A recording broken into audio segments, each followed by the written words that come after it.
როგორ ახართ გოგონები, იმედია ყველანი ძალიან კარგად ხართ. დღეს გავშალოთ ჩემს საყვარელ ტაროზე, რომელიც ყველაზე მაქსიმუმს უყურებს თუ რა შეიძლება გამოვიდეს პერსპექტივა ურთიერთობაში, იმიტომ რომ საერთოდ ტარო მაქსიმუმ 60 თვეს უყურებს, ზოგადად როცა ამბობენ რომ გამიშალე ერთ თვეზე ერთ წელზე, ასე არ არის. არ დაგიდასტურებს არასოდეს. ტარო არის მთავარი, ახლა რა ხდება და ახლა როცა გაიგებ რა ხდება, მომავალიც ხო გასაგები იქნება. ხო და ეს ტარო ჩემი პრაქტიკიდან გამომდინარე. როგორც აღმოჩნდა, ძალიან კარგად საუბრობს მომავალზე. ამიტომ მაქსიმალურად ამოვწურო თუ რა შეიძლება აქედან გამოვიდეს და რა თქმა უნდა, გავიგოთ მისი ფიქრი, გრძნობა და როგორც ყოველთვის. ესე იგი, ეგრევე იწყებს ლაპარაკს და მინდა ვთქვა, რომ თუ დროში გაწელილია თქვენი ურთიერთობა და არ დადგა საშველი, როგორც იცით ხოლმე, დამაბნეველია თქვენთვის, ზოგადად თქვენი დამოკიდებულება მის მიმართ თითქოს ყველაფერი გარკვეულია, მაგრამ არ ვიცი რატომ ხარ რაღაცა ემოციურ დაბნეულობაში კიდევ. მოკლედ თუ ამას გრძნობ, მაშინ დავიწყოთ. და სასიამოვნო მოსმენას გისურვებ და რა თქმა უნდა, ყველას უღრმესი მადლობა მინდა გადაგიხადოთ თქვენი აქტიურობისთვის, ყველაფრისთვის, როგორც ყოველთვის. მინდა იყოთ ყველა ბედნიერ და ეს არ არის დაზებირებული სიტყვები. ისე კარგია რომ ამწერენ ახლა. მაღიზიანებს ეს ყველაფერი, მაღიზიანებს. ეს მაღიზიანებს, ის მაღიზიანებს, მე რას მერჩით ხალხო. ნახოთ. მისი მთავარი ფიქრი თქვენთან დაკავშირებით, რა არის მისი მთავარი ფიქრი? ძალიან ძლიერი მიზიდულობაა და მისი მთავარი ფიქრი არის აჰა, მე მივხვდი. მისი მთავარი ფიქრი ან თქვენ შორის როგორ რაღაცა ჭიდილი რაც კი არსებობდა. მაგალითად, ძალიან კარგად იქნება თქვენ სიტუაციაზეც თუ იცი, რომ მაგალითად უკონტაქტო ურთიერთობაში შეიძლება ძალიან ძნელი ასე ივარაუდო, მაგრამ რო ხვდები ინტუიციურად, ინტუიცია რა არის, ვერავის ვერ აუხსნი და არ არის არგუმენტი, მაგრამ შენ ხვდები ამას, ანუ შენ შეგრძნებიდან გამომდინარე. რას ფიქრობს, როგორ რა ფიქრები აქვს, რა უნდა აი ზუსტად ამაზე მაქვს საუბარი. ხო და მაგან მივხვდა, აჰა, მე მივხვდი, ესე იგი ეს არის ჭიდილი.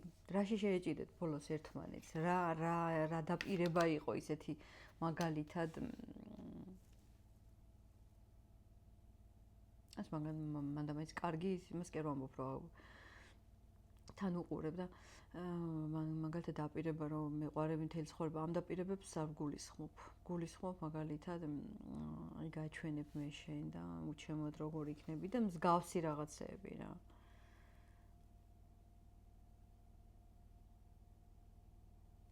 რატო ესე იგი როგორი ტიპაშია იცი? აი ამ ურთიერთობაში კონკრეტულად საერთოდ არ არის საჭირო შეჯახება, აჰა, მე რაღაცა გავიგე, იმიტომ რომ დიდი ხანია რაღაცები გასაგები აქვს, უბრალოდ არ აწყობს. ახლა მივხვდი. ანუ იმიტომ უყურებდი იმ თავარ ფიქრებს, რომ არ აწყობს, მაგრამ როგორ რაღაცას ქმნის, იცი, რაღაც პრობლემა ხო უნდა იყოს, როცა პრობლემა არის გამოხატული და აჰა რაღაცა შეჯახება ხდება, ეს უკვე ურთიერთობას ნიშნავს, მაგრამ როგორ ურთიერთობას იმას კი არ სვამს, ანუ ამ კითხვას. ამიტომ ეს არის რაღაცა ხელოვნურად გამოწვეული, იმიტომ რომ არ აწყობს და ცდილობს, რომ ნებისმიერი მისი კონტაქტი თუ კონტაქტობით რაღაცა შეგბოჭოს, შეგზღუდოს, დაგაბნიოს და ზუსტად იმიტომაც ხარ დაბნეული. რა თქმა უნდა, თუ რეზონირდება თქვენზე, როგორც შესავალში ახსენე. ახლა შენთვის ყველაფერი გასაგებია. და როგორ ხარ? აქედან გამომდინარე, კარგად ხარ? რაღაცა იცი რა არის, არც უნდა თქვას, რომ კარგად ვარ, არც უნდა თქვას, რომ ცუდად ვარ, მაგრამ იმედებით სავსეა რა, მე ვარ იმედიანად განწყობილი. ცხოვრების მიმართ თუ ამ გოგოს მიმართ? ცხოვრების მიმართ არა, ასეთი დიდი რესურსი არ აქვს ამ ურთიერთობაში. ამ ურთიერთობაში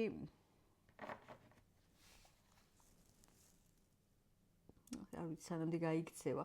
არ გამოდის გაქცევა, იმიტომ რომ გასაღები უკვე დიდი ხანი ელოდება. რომ უნდა გაიღოს, უნდა მოხდეს არჩევანი გულით. ხო და ამ გულს უკვე ვეღარ მალავს. საკუთარ თავთან ვერ მალავს. საკუთარ თავთანაც ვერ მალავს და ამ ურთიერთობაშიც არაა დასამალი ეს გული და ეს გრძნობა. მაგრამ რატო იჭერს ამ დისტანციას, მენტალურ სიცივეს უშვებს, რატომ არ ვიცი. რატომ უშვებ ამას? იმიტომ რომ არ აწყობს ხო? იმიტომ ნახე, იმიტომ რომ არ შეიკრას მე წრე და არ იყოს ყველაფერი გასაგები. ესე იგი, ამას არ უნდა რომ იყოს გასაგები მე მინდა შენთან. ჩემი გული აღარ იმალება და ვერ იმალება. მე არ მაწყობს არჩევანი და არ უნდა ამ ადამიანს სიმშვიდე, არ უნდა სიმშვიდე. გასაგებია. ისეთი გზნობა მრჩება, რომ თითქოს შენც უნდა იყო მის ცხოვრებაში, ოღონდ ერთმანეთთან მონაწილეობის გარეშე. ყველაფერს ასაც ვკითხულობ, მისი ემოციებია.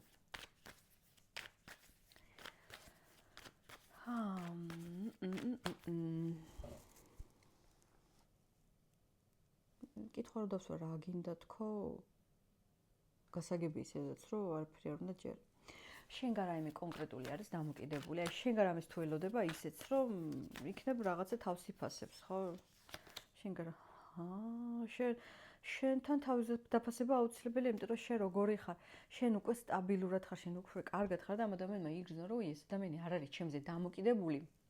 ყველაფერი კარგად გაქვს, მისი აზრით, შეიძლება არ ქონდეს კარგად, მაგრამ თავარია მას გონია რომ ყველაფერი კარგად გაქვს, ყვავი და მოკლედ ხარ ესე ყურადღების ცენტრში, არაფერი არ გადარდებს თითქოს, შენ მე გადამიარე თავზე. ასეთი შეგრძნება აქვს, რომ შენ ყველაფერს გადაუარე. ისეთი შეგრძნება მრჩება, რომ შენი კარგად ყოფნით, რომ ახლა რომ დრამაში არ ახარ და ამას ვერ გამჩნევს, რაც თავარია. შენ ამს ყველაფერი გადახაზ. ანუ შენ გინდოდა ამ გოგოს მსხვერპლად მოტანა ამ ურთიერთობაში, თუ რა გინდოდა ვერ გავიგე. ორიანი თასი ატომაც არა სიყვარულის გამო. სიყვარულის გამო ყველაფერი უნდა გააკეთო და საერთოდ რა არის, მე ასე ვფიქრობ კონკრეტულად. რო ვკითხულობ სტატუსებს, გინდა არ გინდა მხდება ეს სტატუსები.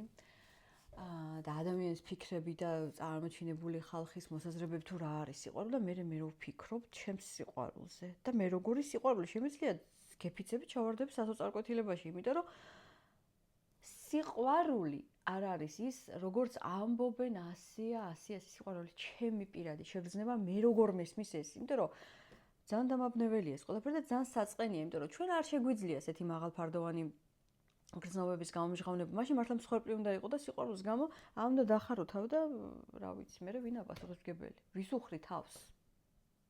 მე ასე ვფიქრობ ამ ყველაფერზე, მაქსიმალური პრაქტიკულობა, იმიტომ რომ ჩემი შეგრძნება ასეთია.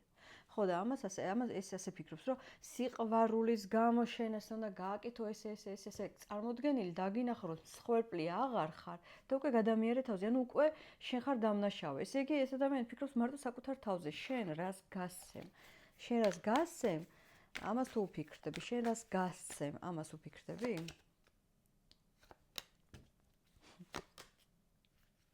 მე გავეცი უკვე. მე უკვე გავეცმე, ჩემი გავაკეთე და მიდის ადამიანი რაღაცა ესეთი რაინდი ცხენზეა მხედრებული, მაგრამ უკან იხედება, ესეთნაირად იხედება თუ უყურებ როგორ მიდის. არ და წასულია ფაქტიურად, თუ არა და გზაშია წავა სადაცაა. ესე იგი დღეს შენ ამ ადამიანს აწუხებ. იწავიდა ამაღად, თუ წავიდა და თუ არა და აპირებს ხო, აი ვისთვის როგორ რეზონირდება. და შეწუხებულია ნამეტანი. მოკლედ მაგარით შახლაფურთებული ამბებია აქ. თქვი გულწრფელად რა გინდა, აი მართლა თქვი გულწრფელად რა გინდა ამ გოგოსთან? ბედნიერება. იმიტომ რომ თქვენ მაინც ერთნაირები ხართ, რაღაცა ორი ადამიანი ესე რაღაცნაირად მღერის, ძვირფასად სიყვარულზე, რა კარგია ბედნიერება, სიხარული, ჩვენ ერთნაირები ვართ. შენთან დაიჭირეს ვაიბი და ზუსტად იცის, რომ რაღაცა ეს ბედნიერება მოდის შენთან, იმიტომ რომ შენ გაქვს ის, რაც მას ჭირდება. გიყვარს ისე, გიყვარს? ისე იმიტომ ვთქვი, რომ ახლა გასაგებია ყველაფერი მისგან გიყვარს. სიყვარული წამგებიანია, შიშები სადამოტივტივდა შიშები. სიყვარული წამგებიანია, რა იცი რა ხდება, ისე ძალიან ახლოსაა სიყვარულთან. მე ვიტყოდი გამოფიტული სიყვარულია. რანაირია გამოფიტული სიყვარული? რაღაც სასაუბრო თემა როა. რაღაცას საუბრობ, მაგრამ გამოფიტულია ყველაფერი, ხო, რა ვიცი, როგორ გაიგებთ ამ სიტყვას, მაგრამ მე ასე ვგრძნობ ამ სიყვარული, გამოფიტული სიყვარული.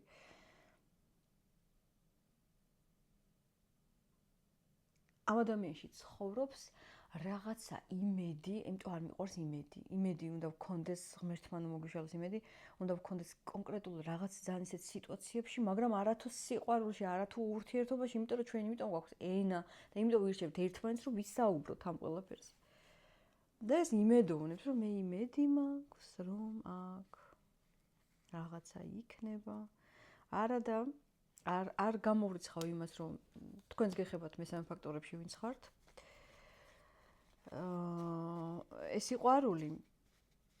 ეს სიყვარული შენ რომ აჩუქე აღარ მინდა და მე რა ხომ თავდება კიდევ მინდაო. აი ზუსტად ეს არის. აღარ მინდა და კიდე მინდა, აღარ მინდა კიდე მინდა. ტკივილია ეს ყველაფერი, ტკივილი. ეს გრძნობა ტკივილია თქვენ. არ ვიცი რატო და რისთვის უყურებთ, ალბათ გაინტერესებთ მაინც ეს ადამიანი, მაგრამ ტკივილია ეს ყველაფერი.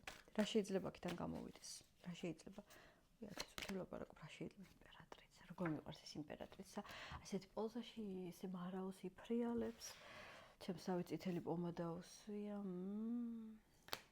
რა შეიძლება აქედან გამოვიდეს? თვითონ ესეთია ქარიზმატული, ეშმაკის არკანი, შენ აქე თავს იფასებ, მარაოს იფრიალებ, გინდა მისი ყურადღება შინაგანად მაინც ანთია და ანთებულია, რა შეიძლება აქედან გამოვიდეს ნორმალური. მე მართლა ნორმალური მაინტერესებს, იმიტომ რომ ინტერესებია არ ქრება. აი ეს გასაღები რომელსაც დაიჭიროთ, ანუ რატო არ აკეთებთ არჩევანს? რატომ არ აკეთებთ არჩევანს? მე როგორ რაღაცა იცი ეს გასაღები ჰაერში უტრიალებს, აი მოერგება რაღაცა აქეთ-იქით 1000-ნაირი შეფუთვა, 1000-ნაირი რაღაცა კონტროლი, რა ვიცი, არა და გასაღები აგერეთ მოკიდეხე და მოსინჯე მაინც, ხო და აი ეს მომენტია. კი, იქნება ამის შესაძლებლობა. ეს თქვენი გადაწყვეტილება იქნება როგორი ხმაურიანი, იცი? აი უცებ იარაღის გავარდნა რო არის და ვაიმე ვინისროლა რა მოხდა რაღაცა ეს ქოთქოთი ეს შეიძლება რა ვიცი ვის რა სიტუაციები გაქვთ ეს შესაძლებელია. ანუ კი არ უნდა ვთქვა რომ მოხდება, მაგრამ ეს არის შესაძლებელი. მე ყველაფერს ვლაპარაკობ შესაძლებელია. დანარჩენი თქვენზეა დამოკიდებული. რაც 100% მოხდება და უეჭველი და რაღაცა ამას ამ კითხვებს არ ვსვავ ჩვენ ტაროში, იმიტომ რომ ყველაფერი იცვლება, ტარო არის, წამკითხველი, შენი ფიქრის, ემოციების, ყველაფრის, იმიტომ იშლება ასე ზოგადი გაშლებ, თორე მას ერთხელ ვიტყვით და კარგად იყავ, ეს ისადაა. არ დაპროგრამდეთ.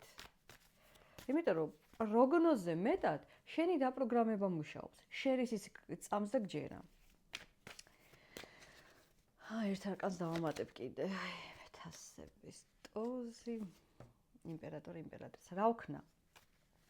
ჩემი მხრიდან გეუბნებით, რომ კი, ერთმანეთს ტკენთ, კივი. იმიტომ ტკენთ ერთმანეთს, რომ ერთნაირები ხართ, მაინც.